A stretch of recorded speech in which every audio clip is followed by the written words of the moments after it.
Good evening, and welcome to another edition of Mad Quills with me, Mad Quills, aka Mad Quills, and welcome to my kitchen. Now, before I start talking about the book review today, I wanted to start off with just a little anecdote, a little observation.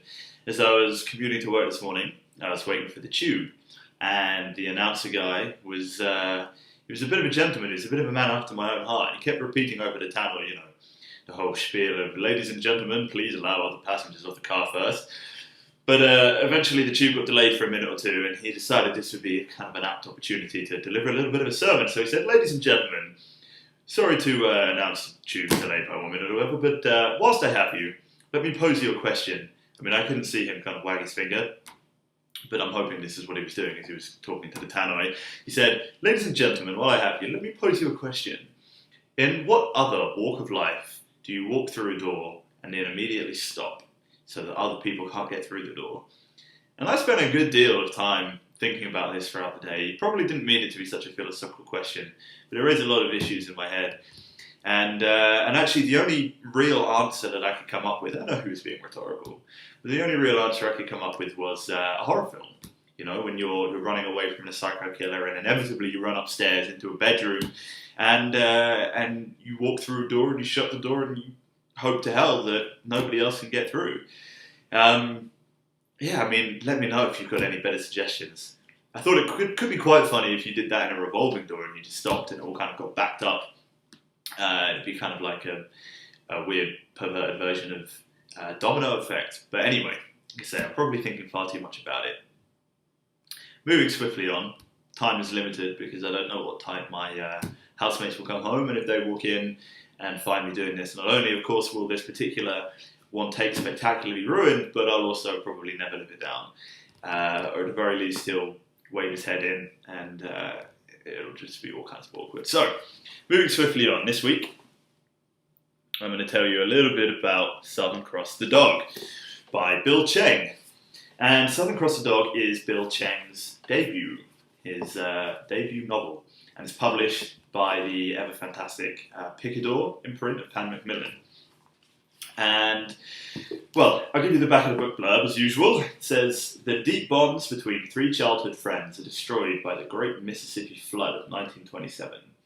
In its aftermath, Robert Chatham must choose between the allure of the future and the claims of the past. It's a pretty vague back of the book blurb, but actually the book is kind of contemplative and meanders through a couple of different interwoven storylines. So I wouldn't say there's any kind of distinct narrative.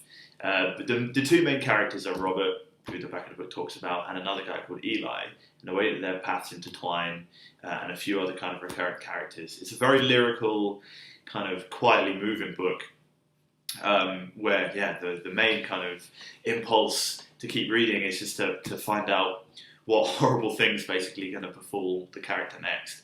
And also, as you kind of start to enjoy their stoicism and just the kind of observations they make about the world around them. Of course, kind of Southern America at that time was a pretty rough affair.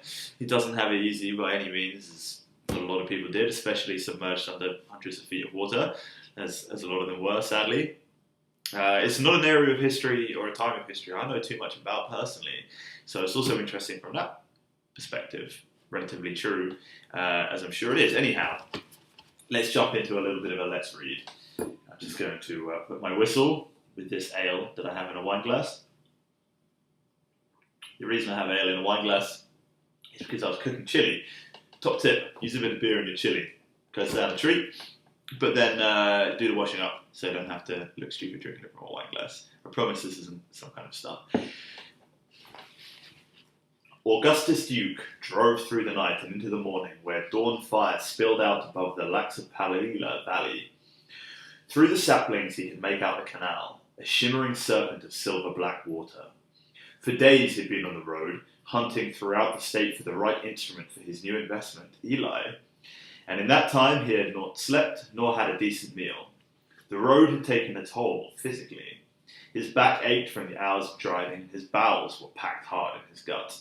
A skin of grease lay in a sheen across his face. And yet, still his mind itched with excitement. He had found him. He had finally found him. There was a fortune to be made, first here in these hick backwaters, then up north to the Roxy Theatre, the Paramount, Carnegie Hall. He imagined the crowds they would draw, 100-count bodies going down the block and around the corner. For miles around, they would flock to hear him. Eli Cutter, the singing con, the murdering musico. He'd first heard his name in a music hall in Bronzeville in Chicago. Duke was a younger man then, fresh from college. His father, Hiram, a medical doctor, had died the month before. Duke had been feeling depressed, and on a whim he wandered in to hear the darkies play. The room was hot and smoke-filled, the sticky residue of stale liquor underneath his soles. It was a shock when the band started up, the thrumming noise, the savage howls. He watched the Negroes as they danced, palms smacking, their eyes rolled back into their skulls. Duke sat in his chair, his hands wet with sweat. Later that night, he overheard the performers reminisce about a piano player named Elijah Cutter. They said he was a black jinx, that when you shook his hand, you could feel a bad wind move through you, chill you to the core. Actually, that's another thing that I really enjoyed about this book, is his descriptions of music. They're just wonderfully evocative. Eli Cutter, again, one of the central characters, is this kind of piano player. He's possessed by this almost primal ability to just lay hands and channel the blues. And you just get this wonderful visceral sense of what that must have been like, the kind of feet stamping, the dust motes in the air. I mean, of course, it was an escape from the terrible hardships. And it does become slightly fetishized in the book, but it's wonderfully evocative. And actually, it's one of these rare books that can talk about sex in quite an evocative and sensual way without coming across as kind of weird or cheesy. So I do applaud Bill Cheng for his sensitive, sexy handling of sex and blues and the harshness of life in general.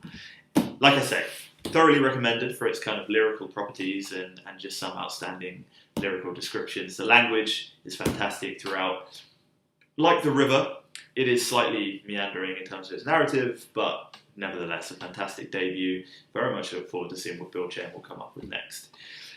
Okay, so that about wraps it up, because I'm running out of things that I can think of to say.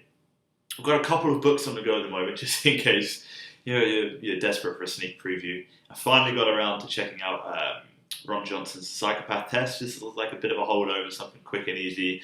I'll probably talk about that at some point anyway, because it raises lots of interesting points about kind of journalism and the journalistic ethic and that kind of thing. I've also got Saga, the wonderful comic graphic novel, the third collection on the go, as well as a few bits of scribbling that I'm doing with my own. Sorry that I keep shaking the table, I'm getting awfully excited. Probably need to drink more and calm myself down, and on reflection, stop raising my eyebrows so much. It's becoming a bit of a bad habit. Hopefully I don't do it too much in person. Anyhow, as ever, let me know what you've been reading, or if you ever get around to reading the book, what you think of it, in the comments below. Check out the old Goodreads page, say hello on Twitter, or however you like. And yes, remain reading, and goodbye for now.